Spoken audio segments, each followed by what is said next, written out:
సరే, ఒక గొప్ప నిర్ణయం తీసుకున్న ఓ బాలుడి కథ ఇది. నిజాయితీ విలువ ఎంత? ఈ ప్రశ్నకు ఈ కథలో ఒక సమాధానం దొరుకుతుంది. కథ మొదలయ్యేది ఒక చిన్న పల్లెటూర్లో రాము అనే అబ్బాయితో. అతనికి ఆ రోజు కూడా ఒక మామూలి రోజులానే మొదలైంది.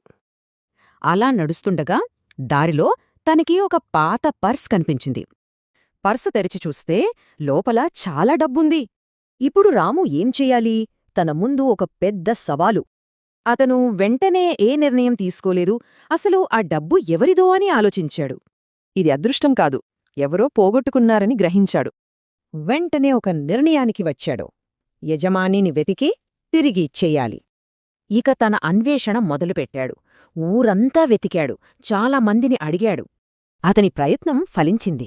ఆ పర్సు యజమాని ఒక వృద్ధుడు అని తెలిసింది. పర్సు తిరిగి దొరకడంతో ఆ వృద్ధుడు ఎంతగానో సంతోషపడ్డాడు. అప్పుడు ఆ వృద్ధుడు చెప్పిన మాటలే ఈ కథకు ప్రాణం.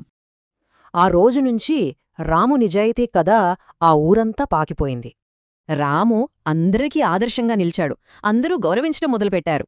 ఒక్క నిజాయితీగల పని ఒక వ్యక్తి క్యారెక్టర్ను ఎలా నిలబడుతుందో చూడొచ్చు.